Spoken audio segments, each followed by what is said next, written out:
성탄절이 지났습니다. 그래서 아쉽습니다 라고 말하면 안 됩니다. 성탄절은 지났지만 예수님은 여전히 저와 여러분의 심령 가운데 함께 하시는 줄로 믿습니다. 우리 가운데 오신 예수님과 함께 우리 남은 삶을 살아가고 믿음 안에 승리하는 우리 모든 성도들 되시기를 축원합니다. 오늘 아브라함 이야기를 읽었습니다. 오늘 읽은 말씀 잘 아시는 분들 계실 텐데요. 아브라함이 조카 롯하고 헤어지는 장면입니다. 아브라함이 집에서 나올 때 조카 롯을 데리고 나왔어요. 롯만 데리고 나온 게 아니라 롯의 이제 하인들, 종들까지 데리고 나왔겠죠. 그리고서 이제 기근을 피해서 아브라함은 롯을 데리고 애굽으로 내려갔다가 큰 어려움을 당하게 됩니다. 그래서 다시 이제 방향을 바꿔서 애굽을 나와서 가나안으로 올라오는 중에 있었던 사건이 오늘 13장에 소개되어져 있습니다. 아브라함은 중요한 결심을 하죠. 롯을 불러서 얘기합니다. 우리 무조건 헤어지자. 그 헤어지자는 말이 아주 유명한 말로 남아 있습니다. 내가 우하면, 내가 좌하면 나는 우하고, 내가 우하면 나는 좌할 것이다. 하여튼 뭐 조건 가리지 않고 헤어지는 게 목적이었고, 그래서 선택권을 아브라함은 조카 롯에게 먼저 줍니다. 네가 선택하면 나는 반대쪽으로 가겠다. 이렇게 이제 둘이 양해를 하고 상의를 하고서 롯이 선택합니다. 자, 롯이 선택하는 모습이 거기에 등장하죠. 10절 말씀을 보시면 다 같이 읽을까요? 10절 말씀. 이에 롯이 눈을 들어 요단 지역을 바라본즉 소알까지 온 땅에 물이 넉넉하니 여호와께서 소돔과 고모라를 멸하시기 전이었으므로 자, 땅을 선택하는 이야기예요. 살 땅을 선택하는 이야기. 오늘 설교 제목의 좋은 땅 찾기 프로젝트입니다. 자, 땅을 선택하려면 결정해야 될 조건, 따져봐야 될 조건들이 많이 있을 겁니다. 물도 물론 있어야 되겠고, 산세도 좋아야 되겠고, 주변에 나쁜 놈들도 없어야 되겠고, 교통도 좋아야 되겠고, 뭐 요즘 우리들이 어떤 집을 선택할 때 보면은 학군도 좋아야 되겠고, 시장도 가까워야 되겠고, 여러 가지 선택할 조건이 많이 있었는데, 롯도 이제 그 모든 것을 종합해서 선택을 합니다. 근데 롯이 선택한 조건은 첫 번째, 물이 넉넉했다. 이렇게 멀리서 바라보니까 물이 넉넉했다라는 선택. 이거는 잘했어요. 이거는 객관적이고 사실적이고 좋았습니다. 그 다음 말씀이 문제가 돼요. 롯이 보니까 여호와의 동산 같고 애굽 땅과 같았다. 여호와의 동산, 에덴 동산을 얘기하는 건데 롯은 에덴 동산에서 살아본 적이 없습니다. 몇십 년, 몇백 년 차이가 나는 시차가 있기 때문에 아마도 롯은 할아버지한테 들었을 것 같아요. 어른들한테 듣고 들었습니다. 그런데요, 문제는 누구한테 들어서 판단하는 것이 굉장히 문제가 많습니다. 사람이 한 달에 건너가면 과장되게 되고 색깔이 바뀌게 되는 겁니다. 저희 둘째 아들이 초등학교 다닐 때 뱀에게 물린 적이 있어요. 뱀에게 물려가지고 응급실에 실려간 적이 있었는데 그리고 한 일주일 정도 병원에 입원했었습니다. 물어보니까 뱀이 얼마나 되냐 물어보니까 뱀이 처음에는 페트병에 들어가는 요만하대요. 그런데 며칠 지나서 이제 어느 권사님이 저한테 이렇게 얘기해요. 목사님 아들이 뱀에게 물렸다며요. 뱀이 엄청 컸다며요. 야구방망이 많았다며요. 가만히 생각해 보니까 이유가 있더라고요. 저희 아들이 입원한 병원에 친구가 문병을 왔을 거고요. 와서 이제 얘기하는 중에 뱀이 좀 자랐어요, 그동안. 그 아이가 집에 들어와서 엄마한테 얘기했어요. 엄마한테 얘기하니까 그동안 또 자랐어요. 엄마가 자기 친정엄마한테 얘기했어요. 그동안 꽤 많이 자라가지고 한 15cm, 20cm 되는 작은 뱀이 일주일 만에 자라서 야구 방망이처럼 커졌더라고요. 그러니까 사실이 호도가 된다는 게 바로 이런 겁니다. 누구한테 들었는데 라고 해서 결정하는 것이 이제 어렵고 문제가 많다는 걸 기억해 주시면 좋겠습니다. 객관성을 잃어버릴 때가 많다는 얘기를 지금 드리고 있는 거예요. 자, 또 하나 문제 뭐냐면 애굽과 같았다. 애굽에 살아봤어요. 며칠 짧은 기간이지만 애굽에 살아봤던 경험이 있는데 좋은 것만 봤겠죠. 좋은 것만 봤기 때문에 애굽 땅이 너무너무 좋아가지고 롯은 결정합니다. 옛날 할아버지한테 들었던 에덴 동산과 같은 땅이고 전에 잠깐 살았던 애굽 땅과 같이 화려하고 보기 좋고 넉넉하고 풍요롭고 재밌고 뭐 이런 것들이 이제 결정이 되는 겁니다. 미국에 다녀오신 분들이 꽤 많이 계실 텐데 미국에 갔다 오면은 3주를 갔다 온 분들이 얘기를 제일 많이 해요. 미국 얘기를 제일 많이 합니다. 3주를 살아오고 관광 갔다 오신 분들은 미국이 어떻더라고 뭐 좋은 얘기 많이 하는데 석 달을 살고 오신 분들은 얘기를 잘 안 해요. 3년을 넘게 살아오신 분들은 미국 얘기를 전혀 안 해요. 잠깐 갔다 오고 좋은 것만 보고 좋은 것만 보니까 애굽 땅에 갔다는 것이 판단의 결정의 조건이 되는 겁니다. 실수한 거죠.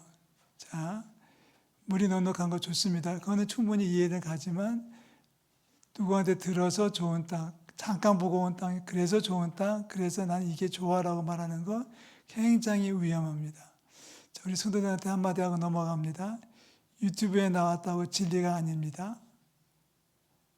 많은 분들이 저한테 그렇게 얘기해요. 유튜브를 봤는데 나왔다는 거예요. 뭘 먹으면 좋대요. 저한테 목사님 뭘 먹으면 목에 좋대요. 그래서 저한테 추천해 주시는 음식이 굉장히 많은데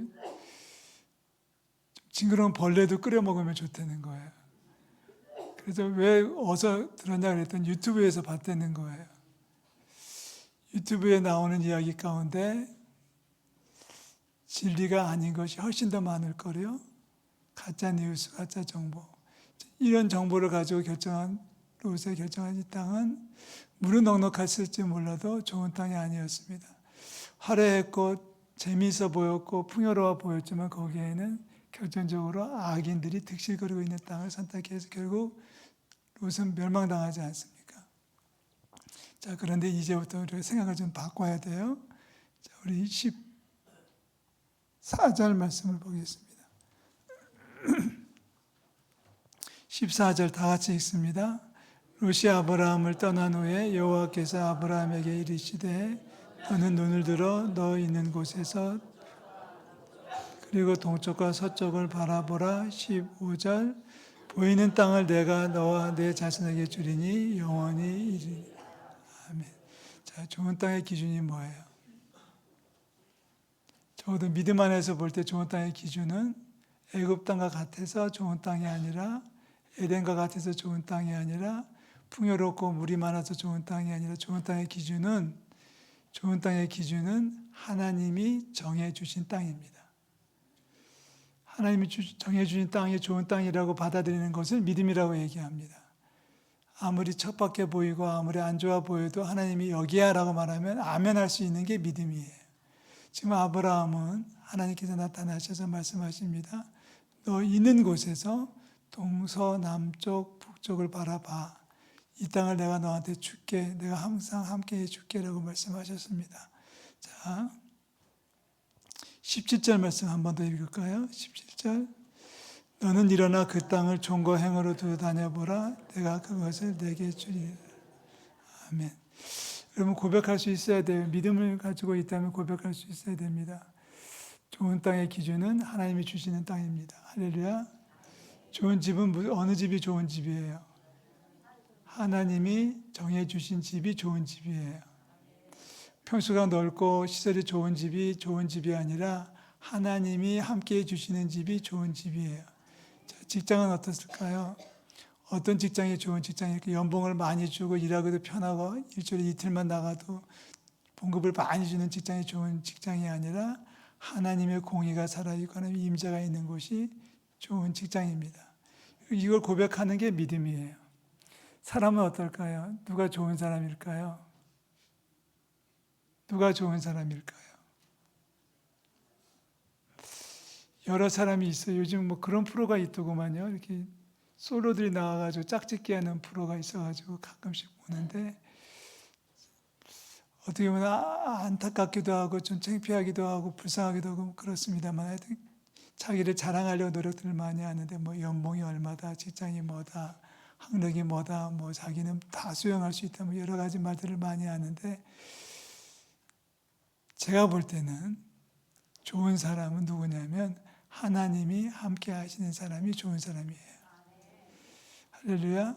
그걸 아멘 할 수 있을 때가 믿음이 되는 거예요. 아무리 잘생기고 돈도 잘 벌어오고 아무리 친절하다고 할지라도 속에 뭐가 들었는지 어떻게 알아요. 그런데 하나님은 다 보시고 하나님이 지명해 주시는 사람이 좋은 사람입니다. 자, 아브라함은 하나님께서 지정해 주시는 땅을 바라봅니다. 마지막 절 볼까요? 18절인가요? 제가 읽겠습니다. 이에 아브라함이 장막을 옮겨 헤브론에 있는 마므레 상수의 뿔에 이르러 거주하며 거기서 여호와를 위하여 제단을 쌓았다. 아브라함이 되는 멋진 모습입니다. 세 가지가 등장하죠. 이에 하나님이 말씀하셨기 때문에 말씀에 순종해서 일어났어요. 그리고 아브라함은 어느 한 곳에 정착합니다. 거주했다라고 되어 있어요. 하나님께서 말씀하시는 곳에 정착하는 용기가 필요한 겁니다. 야, 저기가 더 물이 많은데 저기가 훨씬 살기 좋은데 딴 것을 욕심부리지 아니하고 탐내지 아니하고 여기가 하나님이 정해 주신 곳이야라고 말할 때 거기에 정착하는 용기가 필요합니다. 그리고 마지막 그 용기는 제단을 쌓는 것으로 완성됩니다. 마지막 18절의 마지막 부분 거기서 여호와를 위하여 뭘 했다? 제단을 쌓았다. 어느 집에 신방 갔어요. 신방을 갔더니만 처음 이사를 해서 집들이 하는 신방을 간 거예요. 이사 예배를 갔더니 집이 정말 좋아요. 세상적 기준으로. 욕실도 3개나 있고요. 2개도 아니고 3개가 있고요. 욕실마다 욕조가 있고요. 방도 넓고요. 단추만 누르면 불이 들어오고 세계 같아요. 같이 갔던 신방대원이 눈이 둥그레져가지고 좋다. 좀 입이 떡 벌어져가지고 안 다물어져요.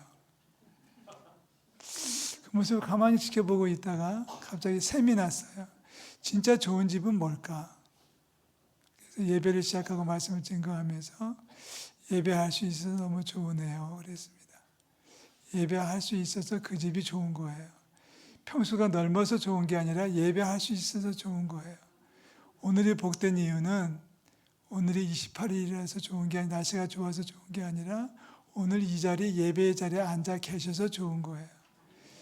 예배하니까 좋은 거예요. 여러분 옆에 있는 분에게 축복해 주세요. 이제분이 당신도 좋은 사람입니다.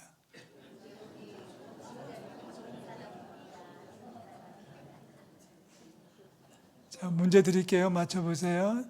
옆에 있는 분이 좋은 이유는 첫째, 예뻐서. 둘째, 나한테 잘해줘서. 셋째, 착해서. 넷째, 예배에 나와 있어서. 그래서 그 집에서 예배하면서 그렇게 얘기했어요. 이 집이 좋은 집이 되는 것은 여기서 예배하기 때문에 좋은 집이 된 거고 이 집이 앞으로 계속해서 좋은 집이 되려면 이 집에서 계속해서 예배할 수 있기를 축복합니다. 근데 지금까지 5년 지났는데 한 번도 저를 불러서 예배하자고 안 해요. 자, 우리가 순구영신 예배하는 이유가 뭘까요? 한 해가 하나님이 정해주신 시간이 되려면 예배를 하고 시작하는 거예요. 한 해가 2026년이 하나님의 복 주신 한 해가 되기 위해서 가장 먼저 할 것은 예배부터 하는 거예요. 첫 시간을 예배하고 하나님 앞에 기도하는 시간이 필요한 겁니다. 아브라함이 됐어요. 정말 멋있잖아요. 거기서 여호와께 제단을 쌓았다. 거기서 예배했다. 가끔 우리 성도들 가운데 그런 분들이 계십니다. 자동차를 구입할 때 차를 교회로 배송을 시키는 분들이 계셔요. 저한테 문자가 와요. 목사님 몇 시쯤에 교회에 계셔야 됩니다. 왜요? 그랬더니 차가 올 거래요. 저는 처음에 저한테 차를 사주는 줄 알았어요. 그게 아니고 당신이 차를 바꿨는데 차를 교회로 배송시켰으니까 목사님 기다리고 있다가 차가 도착하면 첫 번째 시동을 목사님이 걸고 첫 번째 운행을 목사님이 해주세요. 기도해 주세요. 그 마음이 예쁘지 않나요? 어떤 분은 그런 분들이 저희 교회도 몇 가정이 있죠. 잔금을 치르고, 왜 잔금을 치르면 열쇠를 받잖아요. 열쇠를 받아서 이제 들어가서 그 집에 이제 청소도 하고 수리도 하고 이제 준비를 해야 되는데, 잔금을 치르는 날 저를 꼭 오라는 분이 저희 교회도 몇 분 계셔요. 그래서 잔금을 치르고 첫 번째 대문을 따고 현관문을 따고 들어갈 때 제가 문을 따고 들어가서 아니 거기 무서운 거 있으면 저보고 어떡하라고 저보고 따고 들어가서 첫 번째 기도를 해주셔야 예배를 해주셔야 된다고. 그래서 먼지구덩이 속에서 예배했던 경험이 몇 번 있었습니다. 그 마음이 예뻐요. 그 마음이 착해요. 그게 좋은 땅을 만드는 비결입니다. 아멘. 여러분 새해에 들어서 신방을 하겠다고 각오를 하고 출발하는 이유가 있는 겁니다. 주변의 목사님들이 저한테 좀 무리 아니냐고 그러는데 저는 그래요. 새해 첫 시간에 예배하고 싶고 새해 첫 시간에 신방하고 싶어요. 그래서 시작하는 건데 예배하기를 즐겨하는 저 여러분들 되시기를 축원합니다. 재밌는 얘기 한 가지 해드릴까요? 졸려도 예배해야 됩니다. 다 같이 졸려도 졸아도 예배한다.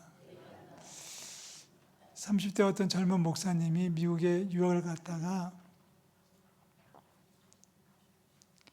공부를 마치고 그 교회에 개척을 했어요. 교회를 개척했어요. 그리고 이제 한국에 있는 아버님을 모시고 왔어요. 근데 아버님이 믿음이 별로 없어요. 그래서 예배 시간마다 자요. 신자가 한 20명 정도 모여서 주일마다 예배하는데 목사의 아버지가 예배를 참석해서 계속 잠만 자니까 목사님이 민망하잖아요. 그래서 아주 신실한 초등학생 하나가 옆에 있어서 걔한테 이제 숙제를 줬습니다. 부탁을 했어요. 저 할아버지가 졸 때마다 깨워주면 1불 줄게. 할아버지가 잘 때 주무실 때 옆에서 깨워주면 1불 줄 테니까 할아버지를 깨워줘라. 그래서 하루에 1불씩 주기로 고용을 했어요. 그래서 할아버지가 졸면 애가 옆에서 꾹 찔러서 깨워요. 그럼 이제 할아버지가 더 이상 안 자고 말씀을 들어요. 근데 어느 날부터 할아버지를 안 깨워요, 조는데. 자기 아버지가 예배 시간에 졸고 있는데 옆에 있는 녀석이 안 깨워요. 깨우라고 해도 안 깨워요. 나중에 예배를 마치고 불러서 물어보았습니다. 너 왜 할아버지 안 깨우냐 그랬더니 이 녀석이 뒤통수를 긁다가 하는 말입니다. 깨우지 않으면 3불 주기로 했거든요.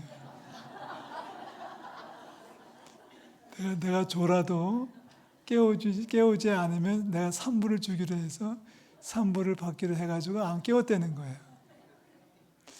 근데 그 할아버지가 1년지나 2년지 졸면서 졸아도 예배를 하니까 하나님이 축복하시니까 믿음이 자라기 시작했고 그래서 교회 큰 일꾼이 돼서 마지막에는 자기의 전 재산을 하나님 앞에 헌납하고 하나님 나라의 부름을 받았다는 거예요. 그래서 그때 나온 이야기가 있습니다. 졸아도 교회를 와야 된다. 이런 분 계시면 안 됩니다. 나는 11시만 되면 자야 돼서 송구영신 예배를 한 번도 참석을 못했습니다 라고 말한다면 그래도 교회 와서 주무세요. 침대 만들어 드릴 테니까.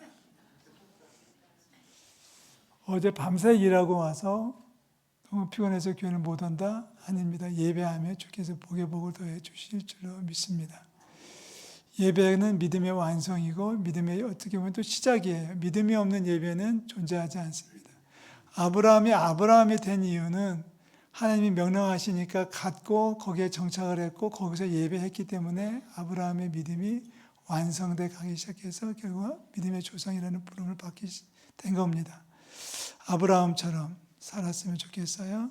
롯처럼 눈에 보인다고 그래서 화려해 보인다고 재밌어 보인다고 덥석 물어버리는 인생 되지 말고 하나님이 말씀하실 때까지 기다렸다가 하나님이 말씀하시면 움직이고 하나님이 말씀하신 곳에 정착하고 마지막 그곳에서 예배하는 아브라함의 믿음을 본받는 저와 여러분들 되시기를 축복합니다. 기도하겠습니다.